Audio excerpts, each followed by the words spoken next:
મિત્રો, સૌરાષ્ટ્રની એક નીડર, સાહસિક અને સમજદાર દીકરીની આજે વાત કરવી છે. અરે એક એવી દીકરી કે જે એક દીકરી નહીં પરંતુ દીકરો બનીને પોતાના બાપની પડખે ઊભી રહી. મિત્રો, ઘટના એવી બને છે કે અમરેલીના ચલાલા ગામના પાદરમાં ચોરે દરબાર ઓગડવાળાના આઈના કારજને ટાણે બધા કાઠી દરબાર ભેગા થયા હોય છે. ભેગા થયેલા તમામ કાઠી દરબાર ગુંદાળાથી આવેલા દેવાયત વાંકને રીઝવવા પ્રયત્ન કરે છે. કારણ કે આ દેવાયત વાંક ખૂંખાર બહારવટીયો હતો.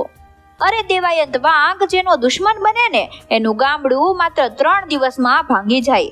એટલે દેવાયત વાંકને રીઝવવા, એને ખુશ કરવા આ બધા કાઠી દરબાર પ્રયત્ન કરે છે. એક કાઠી દરબાર આવે છે અને કહે છે કે આપા દેવાયત, તમારા માટે હોકાની બજર લાવ્યા છીએ. મીઠી બજર જોઈ એટલે મને થયું કે આ બજર તો આપા દેવાયતના ઘૂંટમાં જ શોભે ને. બીજા કાઠી દરબાર ઊભા થયા અને બોલ્યા કે આપા દેવાયત, આ હુકો ગંગા જમની તારથી મઢાવીને તમારા માટે લાવ્યો છું. બાપ, સ્વીકારો આ હુકાને. આ બધા દેવાયત વાંકને રીઝવવાની કોશિશ કરે છે, પણ દેવાયત વાંક તો એમ કહેવાય કે માથું પણ હલાવતો નથી અને જવાબ પણ આપતો નથી.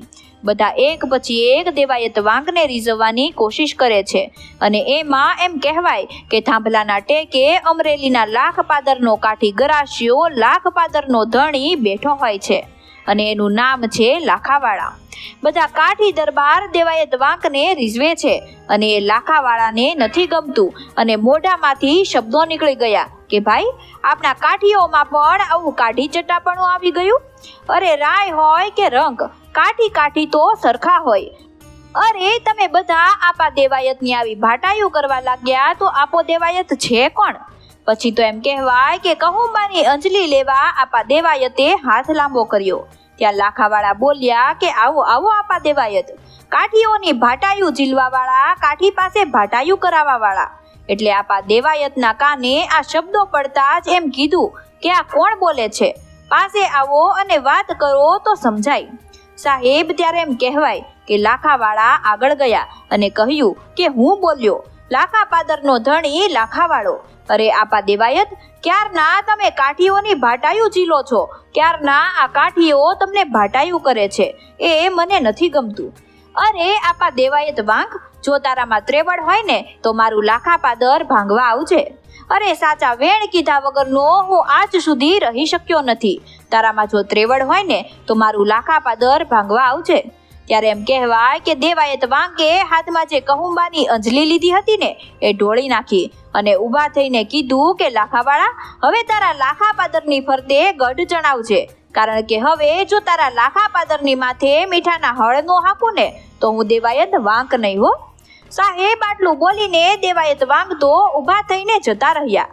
આ બાજુ લાખાવાળા પણ પોતાના ગામ જવા નીકળી ગયા.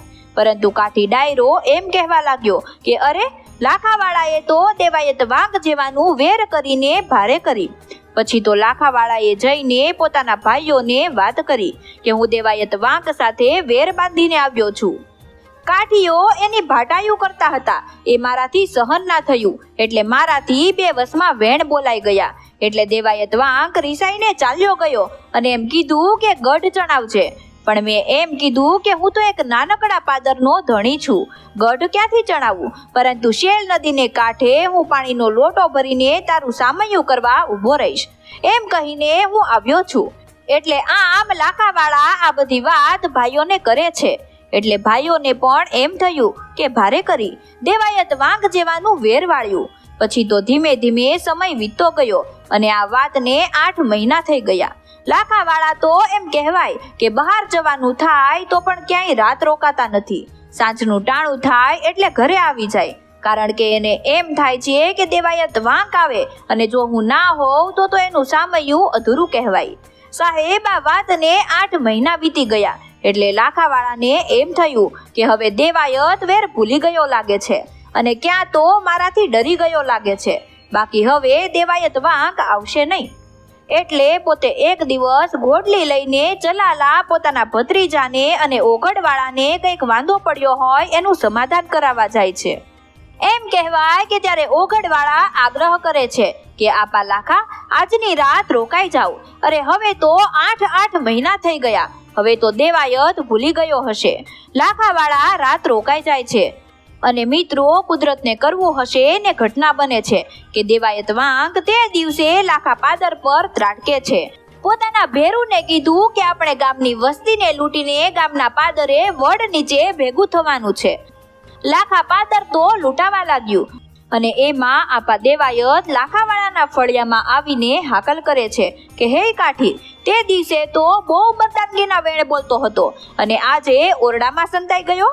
ત્યારે ઓરડામાં ઉભેલી આપા લાખાવાળાની પત્નીના મોઢામાંથી શબ્દો નીકળ્યા કે આપા દેવાયત, કાઠી જો ઘરે હોત ને તો તને શેલને સામે કાંઠે લેવા આવેત. કાઠી કોઈ દિવસ સંતાઈ નહીં, પણ એ ઘરે નથી. લાખાવાળાનો બાંધેલો વચેરો છે અને એના માથે આપા દેવાયતની નજર ગઈ. મનમાં એમ થયું કે વચેરો લઈ લઉં અને આખાએ જગતને એમ કહું કે મર્દાનગીના વેણ બોલતો હતો એ લાખાવાળાના વચેરાના માથે હું પલાણ માંડીને ફરું છું. લાખા પાદર ભાંગીને આવ્યો અને એના ઘરે જઈને વચેરો લઈ આવ્યો. એટલે વચેરાને છોડવા માટે આપા દેવાયતે પોતાનું ભાલું, ઢાલ અને તલવાર ઓસરીના કોરે મૂક્યા અને વચેરો છોડવા માટે બેઠા. સાહેબ, હવે શું થાય છે ને એ ખાસ સાંભળજો હો. આપા દેવાયત વચેરાને છોડવા બેઠા એ લાખાવાળાની દીકરી હીરબાઈ ઓસરીમાં ઊભી જોવે છે. આપા દેવાયત કહે છે કે લાખાવાળો તો તે દિવસે મર્દાનગીના વેણ બોલતો હતો અને હવે ભાગી ગયો. અને સાહેબ, આ 15 વર્ષની દીકરીએ એ વેણ સાંભળ્યા એટલે એને એમ થયું કે અરે, મારો બાપ અહીંયા હાજર નથી અને એના વિશે આવા વેણ બોલે છે. સાહેબ, કહેવાય છે ને કે એક દીકરી બધું સહન કરી લે, પણ એના પિતાને જો કોઈ ખરાબ શબ્દ બોલે ને એ ક્યારેય સહન ના કરી શકે. આપા દેવાયત તો એમ કહેવાય કે વાહો ફરીને વચેરાને છોડી રહ્યો હતો. ત્યારે લાખાવાળાની 15 વર્ષની દીકરી હીરબાઈએ દેવાયત વાંકનો ભાલો હાથમાં લીધો અને હજુ તો દેવાયત વાંક કઈ બોલે એ પહેલા જ ભાલો ઊંચો કરી દેવાયત વાંકના વાહામાંથી કાઢી અને ધરતીની હારે આ આપા દેવાયતને જડી દીધો હો. બાપ વિશે કડવા શબ્દ સાંભળતા એના જ ભાલાથી એને વીંધી નાખ્યો. લૂંટેરાઓ ગામને પાદરે ભેગા થયા. આપા દેવાયત હતા નહીં એટલે એને એમ થયું કે ગામ લૂંટીને આગળ નીકળી ગયા હશે એટલે એ પણ જતા રહ્યા. પરંતુ આ દીકરીએ પોતાની માને બોલાવીને દેવાયત વાંકના શબને પોટલું બાંધીને ઘરમાં મૂક્યું. લાખાવાળા ગામમાં આવ્યા. જોયું તો દેવાયત વાંકે ગામ ભાંગ્યું છે. તેઓ ઘરે આવ્યા. દીકરી બોલી કે બાપુ, તમે ઘરે નહોતા પણ મેં કટકને કોરું નથી જવા દીધું, એક માણસને રાખ્યો છે. એમ કરીને જ્યાં દીકરી હીરબાઈએ પોટલું છોડ્યું ત્યાં તો દેવાયત વાંક પોતે હતો. લાખાવાળા બોલ્યા કે અરે રંગ છે દીકરી, મને તો એમ હતું કે મારે દીકરા નથી. દીકરા ન હોવાનું મને દુઃખ હતું, પણ તું દીકરી નહીં, મારો દીકરો છે. સાહેબ, બધા એમ કહેતા હતા કે તારે તો દીકરી છે અને દીકરો નથી, પણ સાહેબ એમ કહેવાય કે તે દિવસે લાખાવાળાની જતી લાજને દીકરીએ રાખી હતી. અરે, આવી તો કેટલીય દીકરીઓ આપણા સૌરાષ્ટ્રમાં થઈ ગઈ છે. મિત્રો, એટલે જ તો કહેવાય છે કે એક દીકરાને દીકરી નથી કહી શકાતું, પણ એક દીકરીને દીકરો જરૂર કહી શકાય છે.